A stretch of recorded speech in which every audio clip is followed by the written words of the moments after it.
Welcome back again to our study in the book of Job. We are in chapter 37 and 38. Chapter 37 and 38. We're coming to the very end of Elihu's dialogue with Job, doing exactly what the other friends did, seeking in every possible way to bring conviction of guilt upon Job, who kept resisting and has resisted right up to the end. And Elihu was doing the same. Certainly convinced that the disaster and problems, difficulties, especially what Job is encountering, has to be grave sin for such grave consequences to be suffered by Job. He had to be guilty, therefore he needs to confess it. And if he doesn't know what to confess, he needs to ask God to show him what to confess. So let's begin this very last chapter of dialogue with Elihu and then Job's dialogue with God. It said that this also my heart trembles and leaps from its place. Listen closely to the thunder of his voice and the rumbling that goes out from his mouth. Under the whole heaven he lets it loose and is lightning to the ends of the earth. So what we're assuming here is there is a thunderstorm brewing in the distance, and the lightning and the thunder are heard. And so he is using that as a metaphor in God's voice, that God thunders as he did from Sinai. But this was written long before Sinai. And emphasizing the power of God in nature. And so he continues with this vein of thought. Verse 40 says, after it a voice roars. He thunders with his majestic voice. And he does not restrain the lightnings when his voice is heard. God thunders with his voice wondrously, doing great things which we cannot comprehend.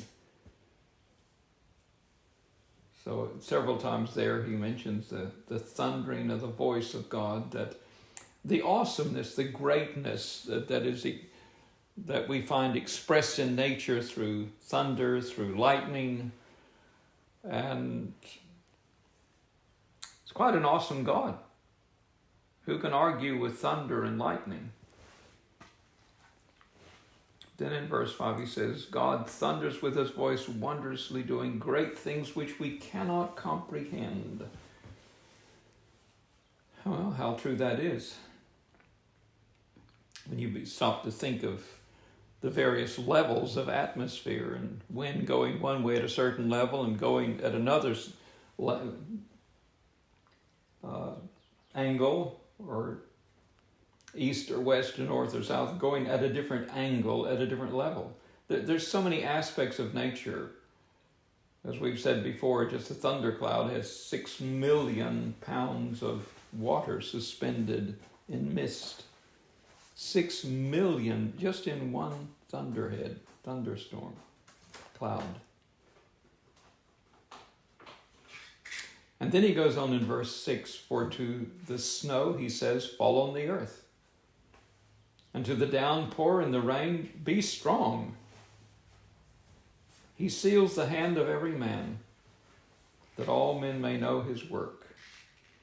In other words, he restrains the hand of every man. God restrains the hand of man.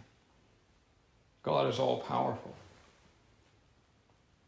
As we know, one day the natural calamities, and we're going to look at that actually in the next chapter, of how God uses nature, the forces of nature, to bring man to his knees, that he has no way of fighting against God, no way of reacting. It says he seals the hands of every man, that all men may know his work. Verse 8, then the beast goes into its lair and remains in its den. So nature knows how to respond. They go into their lair. They don't fight against it. They go into their lair and they remain in the den. It says, verse 10, from the breath of God, ice is made, and the expanse of the waters is frozen. Also with moisture, he loads the thick clouds. He disperses the clouds of his lightning. What Elijah was emphasizing here is truth, that God does control nature.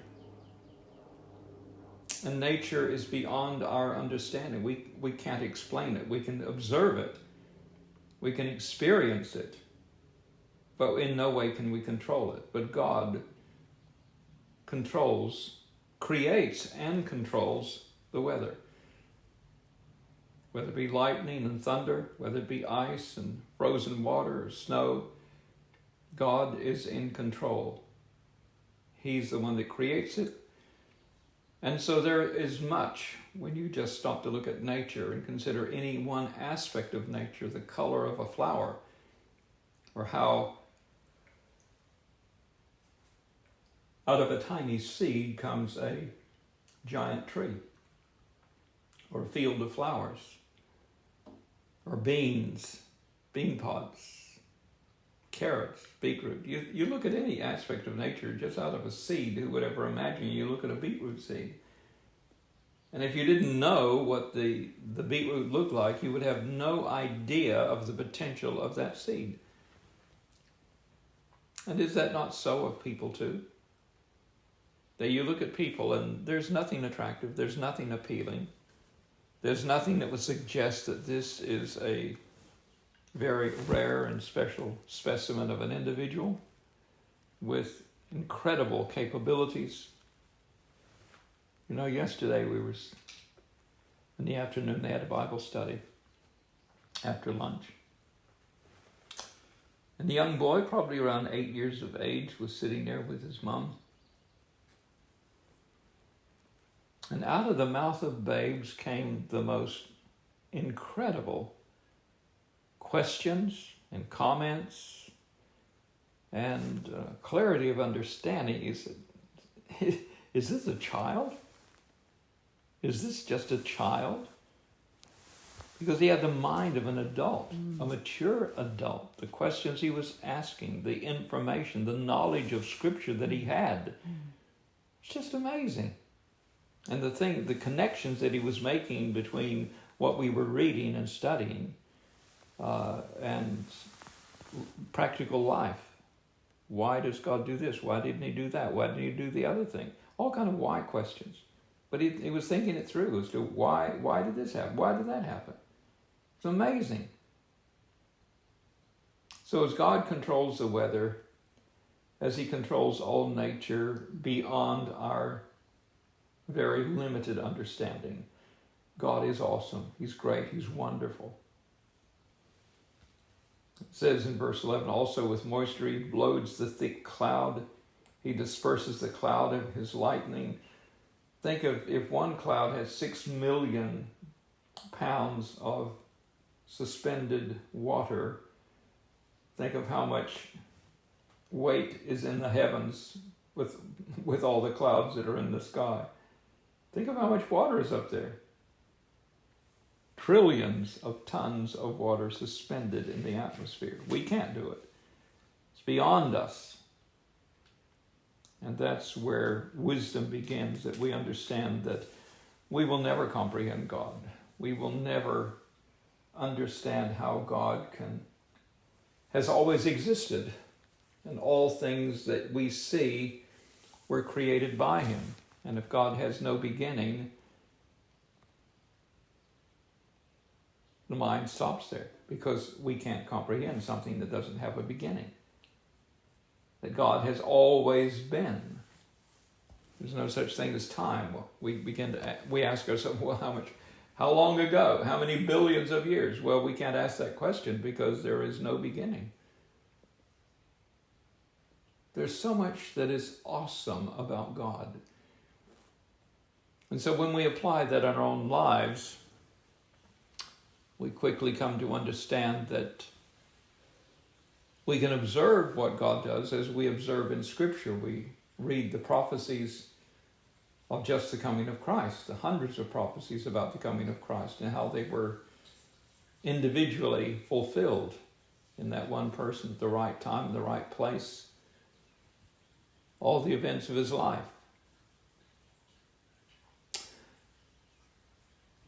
And so we recognize that God is in control.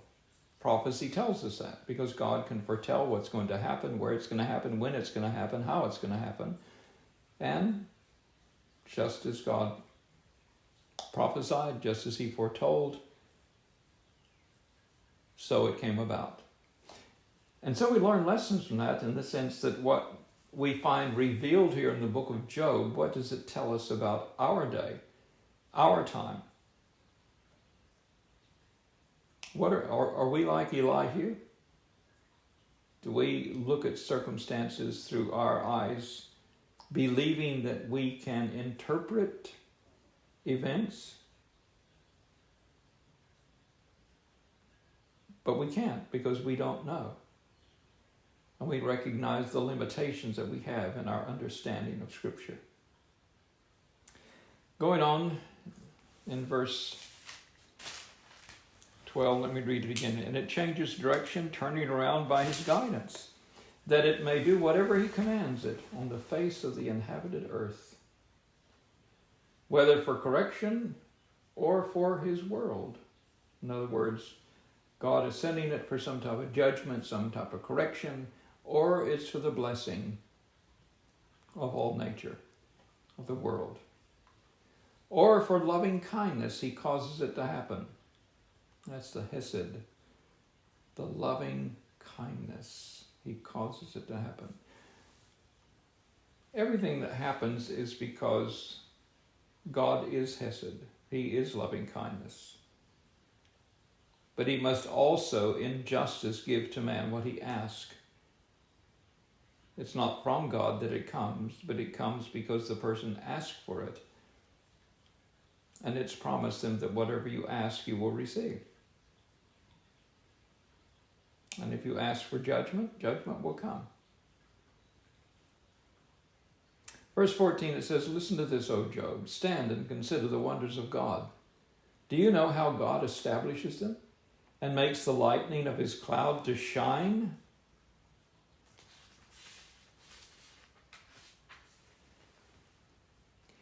Do you know about the layers of the thick clouds, the wonders of one perfect in knowledge?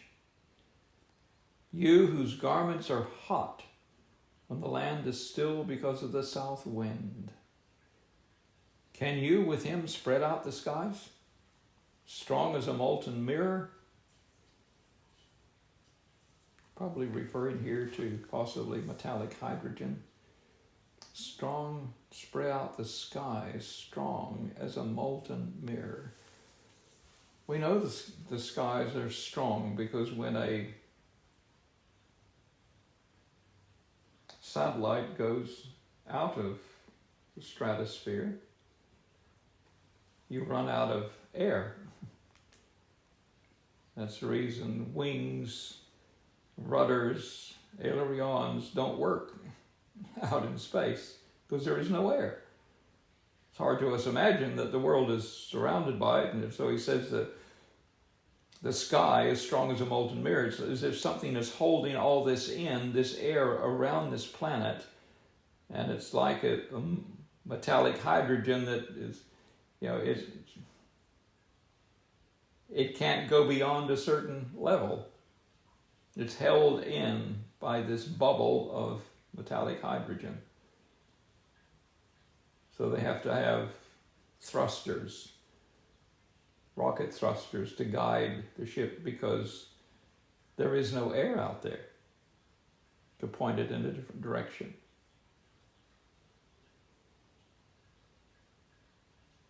It says, "Can you with him spread out the sky, strong as a molten mirror? Teach us what we shall say to him. We cannot arrange our case because of darkness."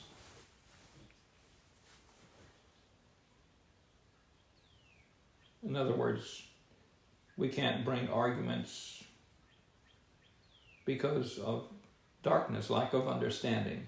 We're in the dark. We don't know. So therefore, we can't bring our case. because we have no understanding. Shall it be told him that I would speak? Or should a man say that he would be swallowed up? And now men do not see the light which is bright in the skies, but the wind has passed and cleared them away. So at one time you can't see the light bright in the skies, but then the wind comes and has passed and cleared the clouds away. Out of the north comes golden splendor. I often think of this as the aurora borealis or australis, aurora australis. Here in Canada it's beautiful. I haven't seen it yet in one night, but I know it does appear at certain times of the year more than at others. So I'm anxious to see it before we return home. But he says, out of the north comes golden splendor, and around God is awesome majesty. The Almighty, we cannot find him. He is exalted in power. And he will not do violence to justice and abundant righteousness. Therefore men fear him. He does not regard any who are wise of heart. Also very true.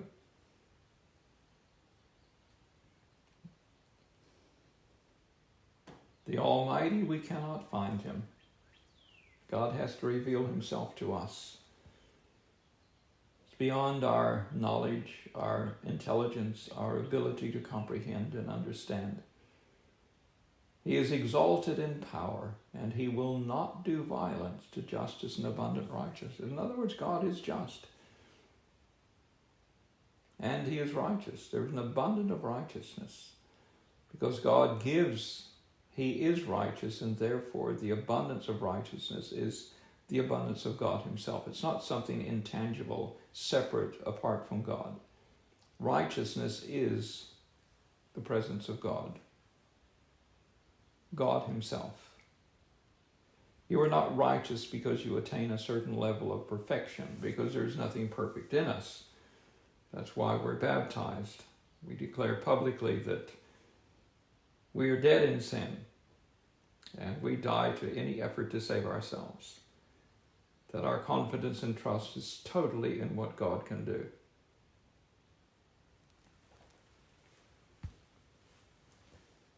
Therefore men fear him. He does not regard any who are wise of heart. Does not regard anyone who are wise of heart. God's not impressed by our wisdom, or what we think is our knowledge of God and our understanding of God. He doesn't regard it. So suddenly ends the dialogue, almost like a diatribe with Job by Elihu. In chapters 38, 42, we find in verse 1 it says, Then the Lord answered Job out of the whirlwind. Now this is the whirlwind that began in 37, where there's thunder, there's lightning in the distance. We don't know whether this is being used as a metaphor or as a reality. I know that when I was underneath the tractor, there was no voice of God, and yet I heard the voice of God. It wasn't an audible voice, it was an inaudible voice, but God was communicating to me very clearly. Don't be afraid. Trust me. I will get you out whenever I'm ready. Those were very distinct messages that came to me. And yet, I never heard a voice. God never spoke audibly, but it was as clear could be. That was the message of God. And that's what gave me hope. That's what gave me strength in spite of, God didn't take the pain away, he didn't take the cold away, but he just gave me the assurance. It was like a voice, just as clear as a voice that said, just trust me. I will get you out whenever I'm ready. Just trust me. So whatever this experience was like of God speaking out of the whirlwind,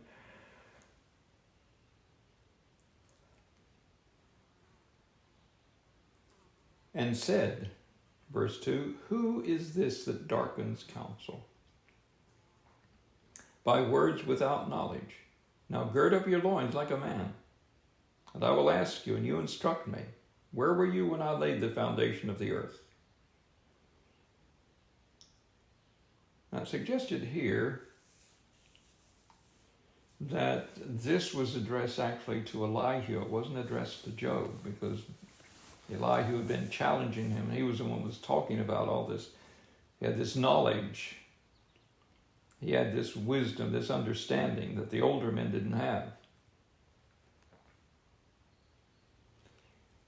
So God says, who is this that darkens counsel? But I'm sorry, I want to go back to verse 1. Then the Lord answered Job out of the whirlwind and said, who is this that darkens counsel? I want to read some text because this is relevant to what is going to happen. Matter of fact, I'll wait. It's coming up. We'll get to it in just a minute. Yeah, we will. We'll come back and look at these texts. Okay, who is this that darkens counsel? Is it man or is it God? Is God communicating to us as we look at nature, as Elihu referred to the storms, the wind, the rain, the thunder? Is God communicating to us in a way of which we could learn much more, but because of the slowness, hardness of heart or slowness of mind, that we're actually not comprehending the message that's there? It's like, just like, I think I've told you before the story of a young boy was applying for a job in a telegraph office. And he'd been studying hard, learning the Morse code, sending Morse code. And when he arrived at the place where they were going to be hiring some young boy that day, there was a lot of other young men sitting in the waiting room already. And so he sat down and waited, and suddenly he jumped up and went over to the manager's office door and just walked right in. Everyone else was surprised. How did this boy, why did that boy jump up and just walk right into the manager's office? Why didn't he wait? No one told him to go. Yet what had happened was the manager had tapped out a message in Morse code that said, the first boy to hear this message, would you please come into my office right now? The others hadn't heard it. But that young boy did, because he was alert, he was attentive. He heard the message, he interpreted it correctly, and he responded instantly.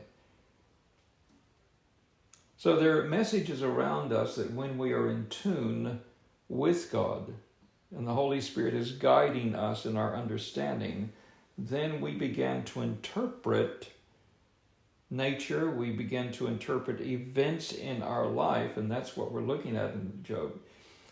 We are given the wisdom to interpret what other people do not comprehend or understand. They don't see any sense. They don't see in it, just as Job's friends and Elihu did not comprehend that the judgment that Job was experiencing, the suffering and the loss, the tragedy of losing his children, all of his flocks and herds, everything. That's something to deal with. I don't care what kind of a person you are, to deal with something like that is a big thing. Difficult for anyone. Jesus himself even said, Father, if it's possible, let this cup pass from me. But not my will, but thy will be done. So Job's friends didn't comprehend at all what God was doing, and yet they assumed that they understood that these judgments were because of sin. There must be something that Job is guilty of. They haven't been able to put a finger on it, but they certainly implied many different things, that he took advantage of the fatherless, the widows, the poor, the injustice in his treatment of people, but there was no substance to it. And so, who is this that darkens counsel by words without knowledge? Now gird up your loins like a man, and I will ask you, and you instruct me. God said, if you think you know so much, then you instruct me. And so he begins, first of all, that was the first question. Verse 2 is the first question out of, forget how many questions there are, something like,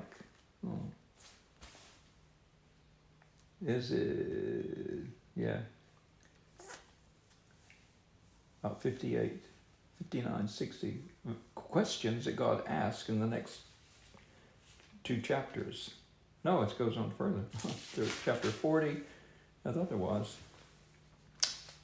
I have counted up here 78 questions through 38, 39, 40, 41. These are all just questions God asks, and he's asking us. So the question is, who is this that darkens counsel by words without knowledge? How often do we speak without knowledge, without understanding? We think we know something.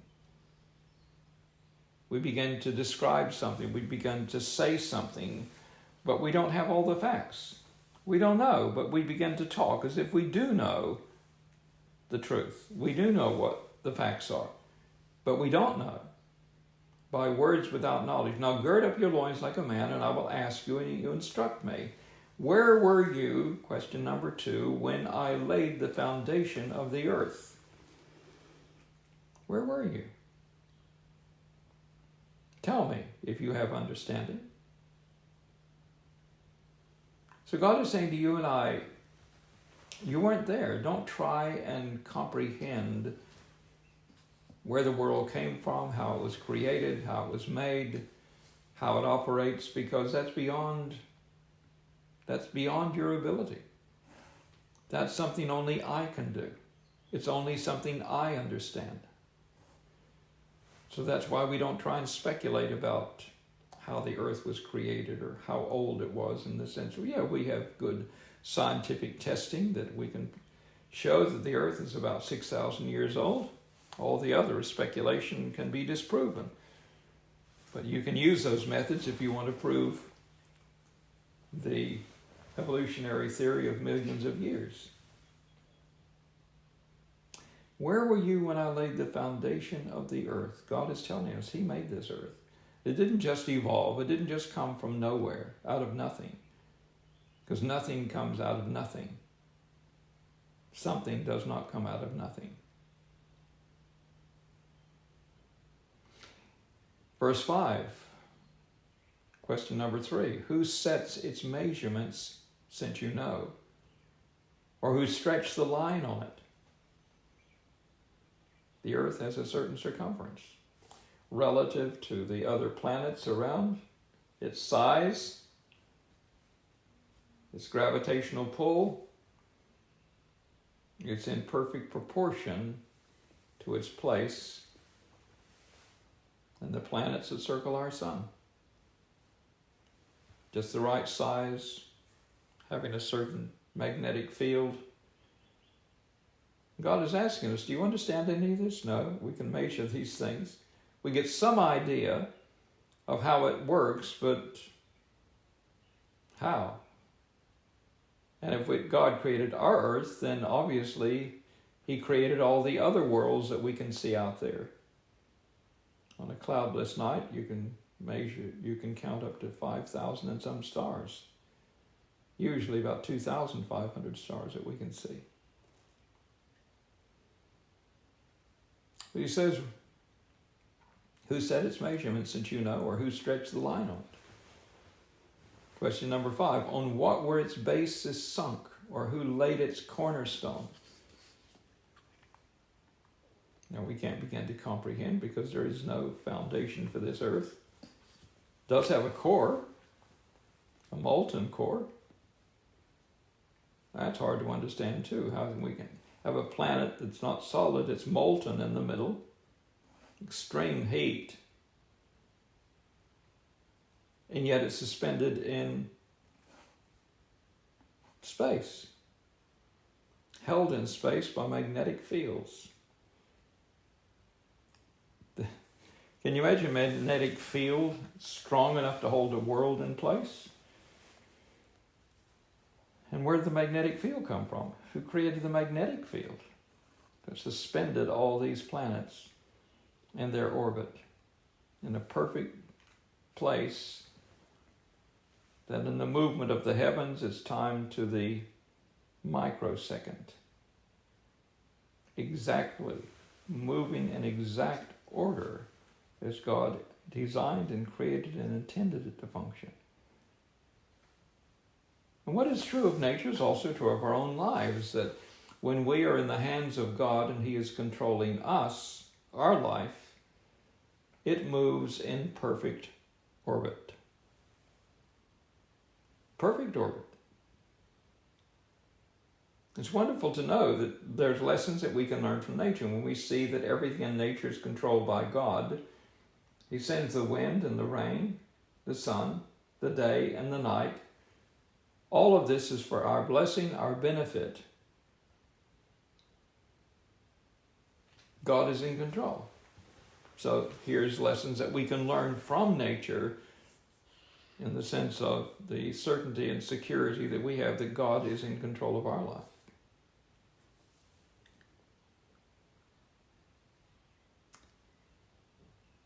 Verse 7, when the morning stars sang together, and all the sons of God shouted for joy. Now there's something about our planet we don't know about any other planet, but we do know that the creation of our planet, whenever it was created and God's laid its basis was sunk and it laid its cornerstone, it says the morning stars sang together. And all the sons of God shouted for joy. There's something very special about this planet. The morning stars sang together, and all the sons of God shouted for joy. Question number 7, verse 8. Or who enclosed the sea with doors? When bursting forth it went out from the womb. Doors in the sea. And when bursting forth it went out from the womb. The earth underneath our planet, or the surface of our earth, are great oceans of water. Rivers, mighty rivers of water that man has been able to discover. When you go down to Florida, you find that there is a huge network of underwater rivers. The river just disappears. And when they go down there in their scuba gear and they follow through and they find out how far they go, and then it comes up to the surface again. It's amazing. A river that just disappears, then it goes underground and then it comes up again, starts flowing.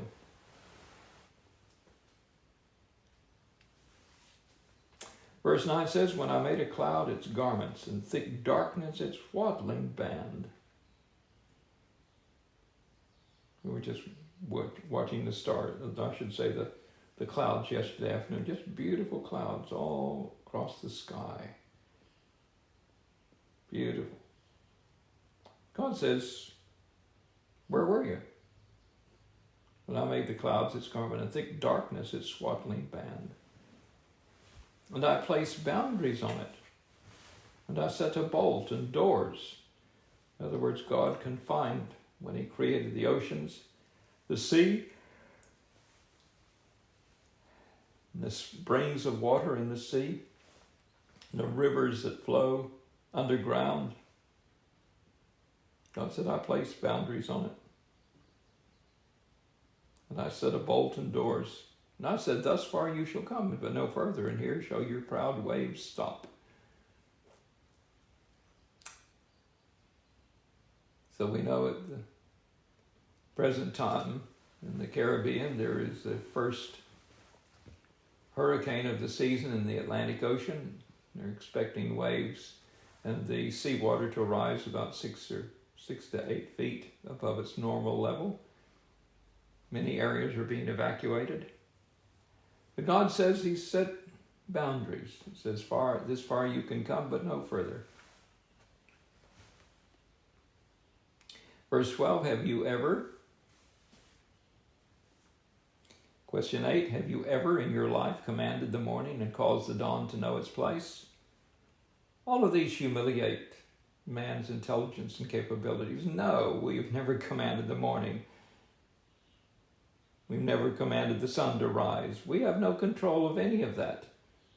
That's God's prerogative and in infinite power.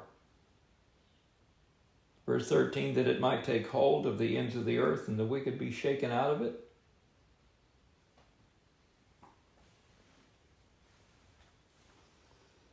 Wicked shaken out of it. Wicked people don't like the light. But when the light comes up, the wicked are shaken out. They're exposed. Verse 14, it is changed like clay under the seal, and they stand forth like a garment. And from the wicked their light is withheld, and the uplifted arm is broken. So God controls the morning, He controls the dawn, and that sun takes hold of the ends of the earth. The wicked are shaken out of it. It is changed like clay under the seal. We have the coolness of night. We have the heat of day that can melt butter and harden clay. It says they stood forth like a garment. And from the wicked their light is withheld, and the uplifted arm is broken. God is in control of all this. He's in control of the wicked. Their uplifted arm is broken. Light of understanding is withheld from the wicked. Verse 16, question 9, have you entered into the springs of the sea? Entered into the springs of the sea, or have you walked in the recesses of the deep?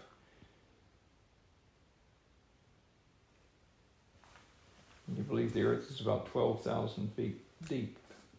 Mariana Trench. It's a long way down. A lot of strange things happen on this planet. You know, there are stones, I think it's in Portugal, I'm not sure, but there's stones that move. Every year they move in a circle. They just move. They don't know how they move. There's a cave in Vietnam that when you look up in the top of the cave, there's no water in the cave, there's no light in the cave, and yet the cave sparkles with the planets as if the planet, the sky was taken inside the planet and projected onto the top of the roof of this cave. It's just as if you're looking out at the heavens, and yet you're in a cave, and yet the stars are all in the right place. They don't understand it, can't comprehend it. But it's so.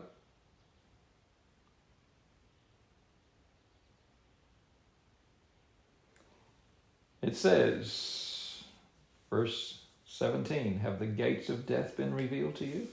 Or have you seen the gates of deep darkness? The recesses of death. Have you seen it? Do you know what death is like? What's beyond the grave? Has it been revealed to you? Have you seen the gates of deep darkness? Question 12, verse 18, have you understood the expanse of the earth? Tell me if you know all of this. So here, so far, God has been asking questions relative to the earth. Now he turns in verse 19 to 38. Now he's questioning in relationship to the heavens. It says, where is the way to the dwelling of light? Question 14. And darkness, where is its place? That you may take it to its territory, and that you may discern the path to its home. Astronomers have been able to chart the movement of the planets in the heavens. But where is the way to the dwelling of light? Where does light come from? And darkness, where is its place? Well, we know that darkness doesn't exist. There's no such thing as darkness. You can have a light that gets brighter and brighter, but you can have a darkness. Darkness is darkness. It's just the absence of light. Where is its place? And so we can look at the heavens and recognize that we don't understand where light comes from. How can the sun, using billions of tons of hydrogen and all the other elements that create the heat of the sun, and yet it doesn't burn out? It just keeps, like nuclear energy, it keeps going and going, but it's never spent. Oh, man speculates about what happens to the earth as if it's a torch that's lit and then it's allowed to burn out and then it disintegrates. Man's trying to interpret in a few years' time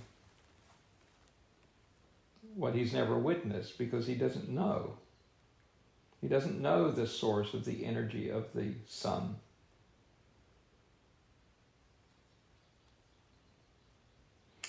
Verse 21, it says, you know, for you were born then, and the number of your days is great. Have you entered the storehouses of the snow? Or have you seen the storehouses of hail? Now we want to get into some of these texts that I mentioned in the very beginning. Go with me first of all to Psalm 77 and verse 57 and verse 18. Psalm 57, just the next book over, 57 and verse 18.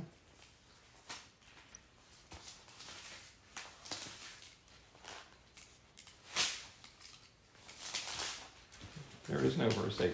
What have I written down here? Better go back. 77 and verse 18. Let's go to 77 and verse 18.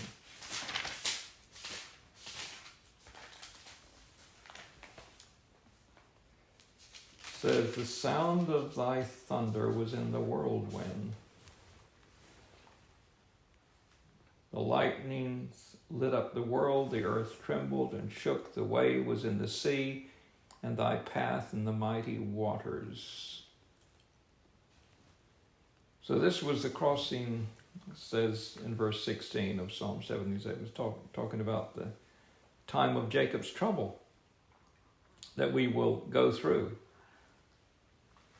In verse 16 it says, the waters saw thee, O God, the waters saw thee, they were in anguish, the deeps also trembled, the clouds poured out water, the skies gave forth a sound, the arrows flashed here and there, the sound of thy thunder was in the whirlwind.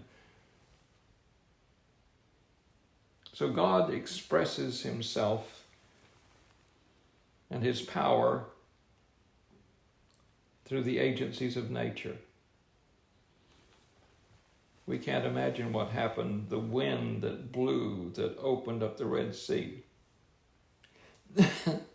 Maybe God used that wind also to propel the people along, like they were being pushed from the back as they hurried through that trench in the Red Sea.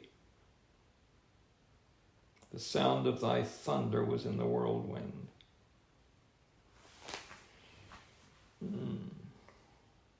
And Jeremiah 4 and verse 13. Let's go to one other one. Jeremiah 4 and verse 13.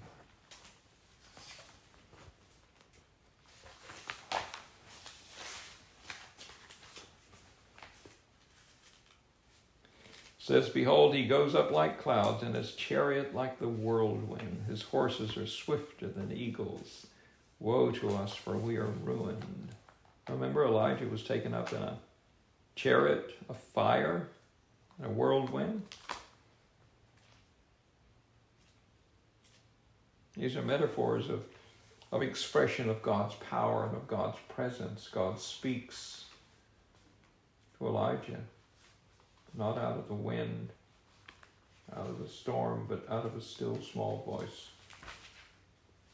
God speaks. His chariot's like the whirlwind. His horses are swifter than eagles. We know the angels are not horses, but it's describing in human terms, the swiftness of a horse and the swiftness of an eagle. So back here,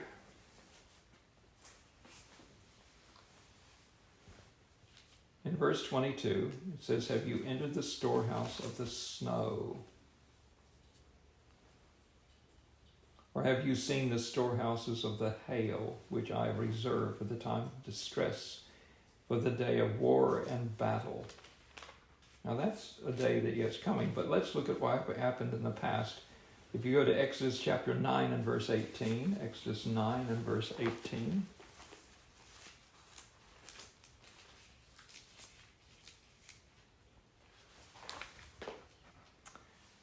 It says, behold, about this time tomorrow, I will send a very heavy hail, such as has not been seen in Egypt from the day it was found until now. I will send a very heavy hail. It was a judgment of God.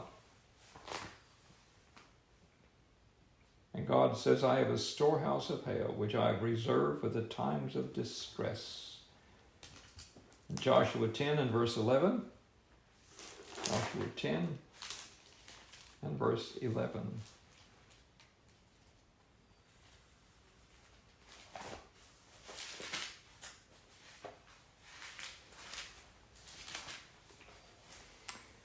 It says, and it came about as they fled from before Israel while they were at the descent of Beth Horon, that the Lord threw large stones from heaven on them as far as Azekah, and they died. There were more who died from the hailstones than those whom the sons of Israel killed with the sword.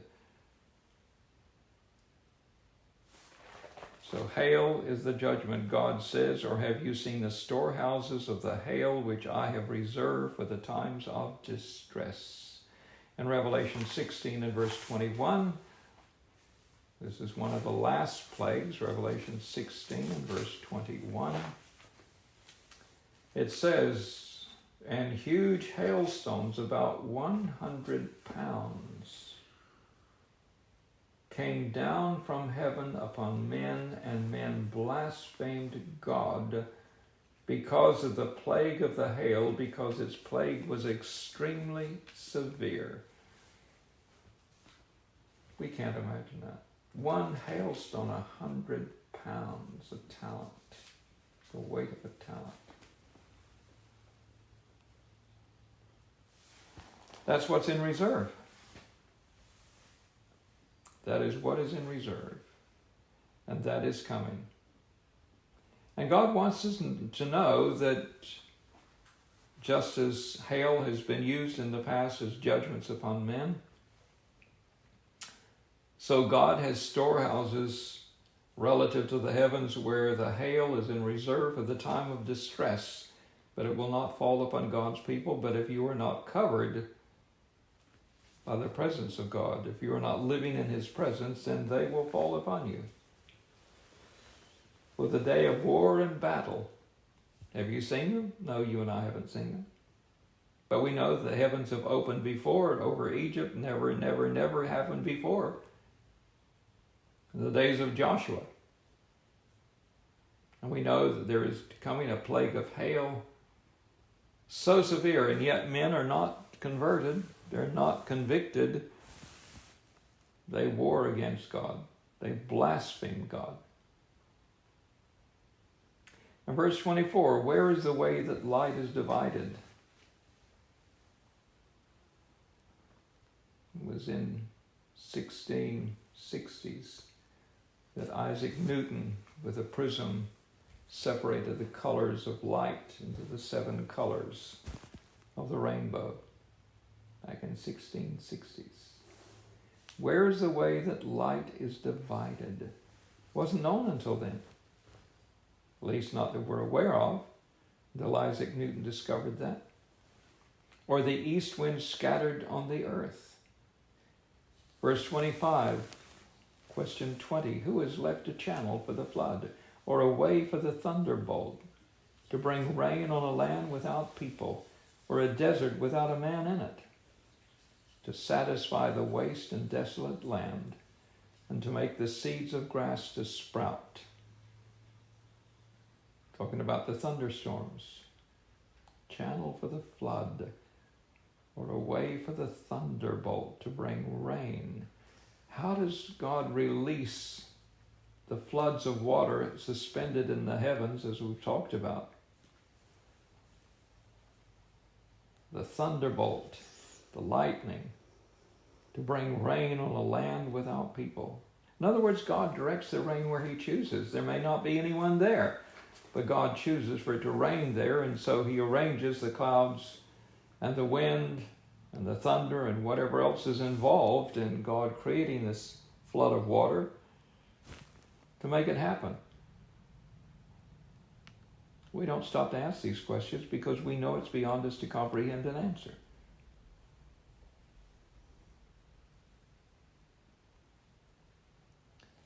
Has the rain a father? Verse 28, question 21. Has the rain a father?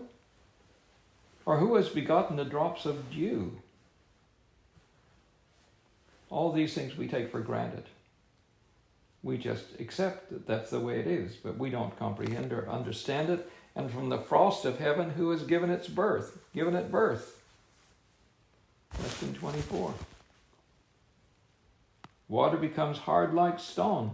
And the surface of the deep is imprisoned. The surface of the deep is imprisoned. Can you bind the chains of the Pleiades? Can you bind the chains of the Pleiades? Of course, you know that the badge on the Subaru car is a badge of the 7 sisters of the Pleiades, because it was 7 companies who merged to create the Subaru car. What binds the chains of the Pleiades? Gravity. Can you bind? Gravity does. Where does gravity come from? Well, it's unexplainable. God created it. We can't begin to explain gravity. We can explain the effect that it has, but we can't explain where this law of gravity came from that holds the entire universe in perfect order. In perfect order. Verse 31, or loose the cords of Orion? Or loose the cords of Orion. Again, this is the gravity.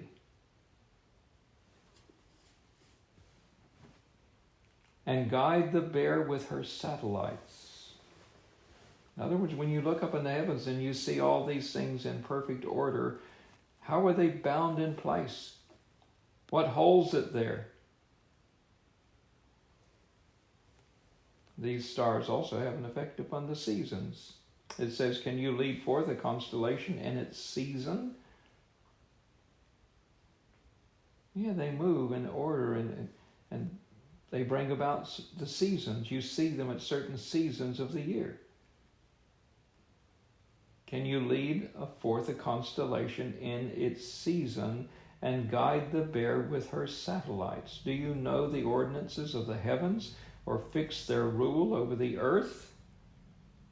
No, these are all beyond us. But God is asking these questions of Job because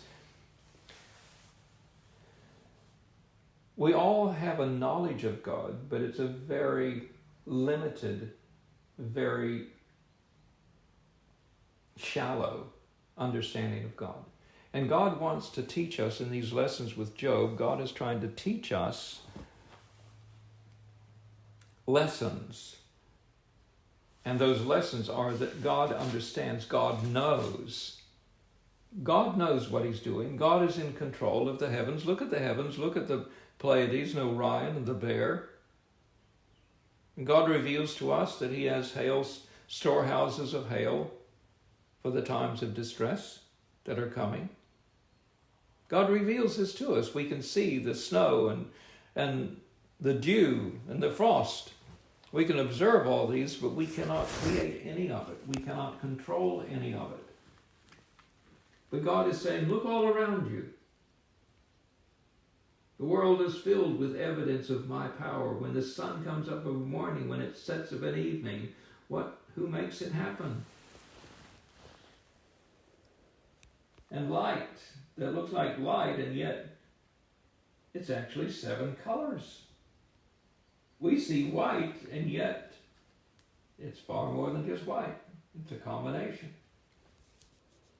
There's so much to the depth of understanding of the wisdom that is in nature that we have yet to learn. And God says, don't think that you know everything, because there's a whole lot to teach you when I get you to heaven. When I am your teacher, and I will explain the science. I will explain the science of gravity to you. Verse 34, can you lift up your voice to the clouds so that an abundance of water may cover you? Can you send forth lightning that they may go and say to you, here we are? See, God is not talking about astronomy. God is talking about authority. God controls all of this. He controls all of it. Who has put wisdom in the innermost being, or has given understanding? Recording in progress. Or has given understanding to the mind? Who can count the clouds by wisdom, or tip the water jars of the heavens when the dust hardens into a mass and the clouds stick together? And then these last 3 verses are relation to the living beings. But just going over those last verses again, who has the wisdom in the innermost being, or who has given understanding to the mind? Who can count the clouds by wisdom, or tip the water jars of the heavens when the dust hardens into a mass and the clouds stick together? Now verse 39, 40, and 41, the last 3 questions. Can you hunt the prey for the lion, or satisfy the appetite of the young lion? See, God is meeting the needs of beast and man. Man can't do that. When they crouch in their dens and lie in wait in their lair,